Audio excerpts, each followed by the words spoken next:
جو بھی ہم راہ حسین میں کرتے ہیں یا حسین کے لیے کرتے ہیں اسے چھوٹا اور کم تک نہیں سمجھنا چاہیے۔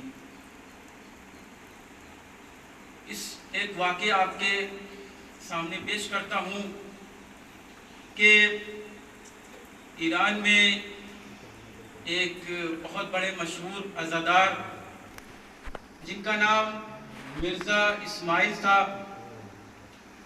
ان کے بارے میں ملتا ہے کہ ایک بار خود کا ان کا امام بارگاہ تھا، ان کی عمر 70 سال تھی۔ ایک مرتبہ امام بارگاہ میں مجلس برپا ہوئی اور جب مجلس شروع ہو گئی تو دو نوجوان ان کو آتے ہوئے نظر آئے۔ کیا دیکھتے ہیں کہ وہ دو نوجوان رنگ برنگ کپڑے پہنے ہوئے ہیں اور مجلس میں تشریف لا رہے ہیں۔ تو انہوں نے دیکھا کہ وہ مجلس میں آئے اور سب غور سے مجلس کو سن رہے ہیں، لیکن یہ دونوں آپس میں باتیں کر رہے ہیں، مجلس کی بے ادبی کر رہے ہیں۔ انہوں نے دیکھا، کچھ لمحے کی بعد دیکھا کہ وہ لوگ مجلس سے جا رہے ہیں، بیچ مجلس سے وہ گھر کی طرف جا رہے ہیں۔ تو انہوں نے کہا، ان کو بہت برا لگا، تو انہوں نے کہا کہ یہ مولا کے عزادار ہیں، جانے دیجئے۔ پھر دوسرے دن مجلس پھر برپا ہوئی، پھر انہوں نے مرزا اسماعیل صاحب نے پھر ان دونوں کو آتے ہوئے دیکھا تو تعجب کیا۔ تعجب اس لیے کیا کہ کل یہ آئے تھے رنگ برنگ کپڑے پہن کر، آج یہ کالے کپڑے پہن کر آئے ہوئے ہیں۔ اور انہوں نے یہ بھی انقلاب دیکھا کہ یہ مجلس میں آئے اور ادب کے ساتھ بیٹھے، انہوں نے غور سے مجلس کو سنا۔ اس کے بعد جب مجلس ختم ہو گئی، ایک درود پڑھا کرو، اللہم صلی علی محمد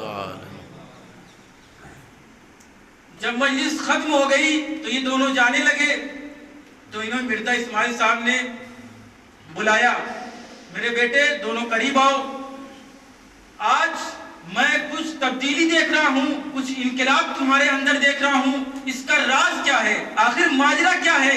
کل میں نے دیکھا رنگ برنگ کپڑے پہن کر آئے اور مجلس میں بے ادبی بھی کی اور مجلس کے بیچ چلے بھی گئے، اور آج دیکھ رہا ہوں کہ کالے لباس تم پہنے ہوئے ہو اور مجلس میں ادب سے آئے ہوئے ہو اور پوری مجلس بھی سنی، آخر یہ راز کیا ہے؟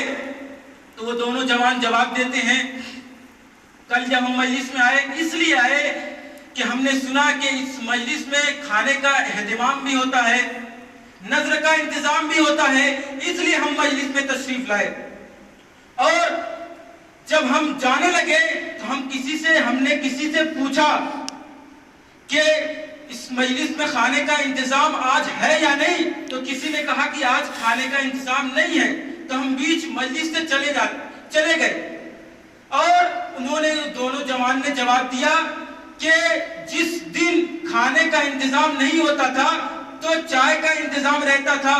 تو یہ دونوں جواب دیتے ہیں کہ جیسے ہم گلی میں پہنچے اور یہ دونوں جوان کہتے ہیں کہ ہم نے دیکھا کہ جو چائے کی پیالی تھی کوئی ادھر ہے، کوئی پی کے ادھر رکھ دیا ہے، کوئی ادھر رکھ دیا ہے۔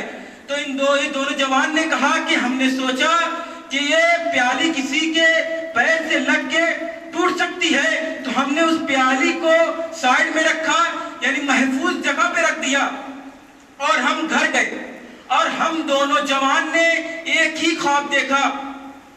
تو مرزا اسماعیل صاحب نے کہا کہ خواب کیا دیکھا؟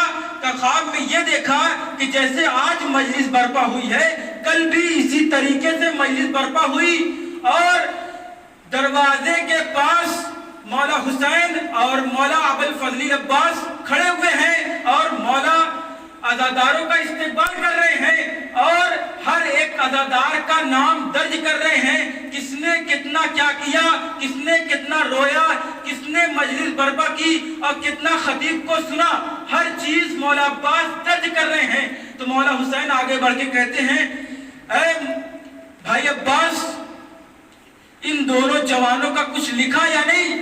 تو مولا عباس کہتے ہیں انہوں نے کل مجلس میں بے ادبی بھی کی، رنگ برنگ کپڑے بھی پہنے اور بیچ مجلس سے چلے بھی گئے، ان دونوں کا کیا لکھوں؟ مولا حسین کہتے ہیں دیکھیے عزیزو، میرا مولا کتنا کریم ہے، ہر ایک چھوٹی چھوٹی چیز کو وہ دیکھتا ہے۔ تو مولا حسین کہتے ہیں انہوں نے جب راستے میں جب پیالی دیکھی تو پیالی کو محفوظ جگہ پہ رکھا تاکہ یہ پیالی ٹوٹ نہ پائے، یہ چیز درج کرو۔ تو مولا عباس نے یہ درج کیا اور وہ جوان کہتے ہیں یہی چیز، یہی ریزن، یہی علت بنی جو ہمیں انقلاب ہمارے اندر پیدا ہوا۔ تو عزیزان محترم، کہنے کا مطلب یہ ہے کہ جو بھی جتنی بھی چھوٹی چیز انسان کرتا ہے اسے کمتر انسان نہیں سمجھنا چاہیے، اس لیے کہ مولا حسین اتنا کریم ہے کہ چھوٹی چھوٹی چیزوں کو بھی وہ دیکھتا ہے اور اس کا اجر بھی دیتا ہے۔ درود پڑھ محمد و آل محمد۔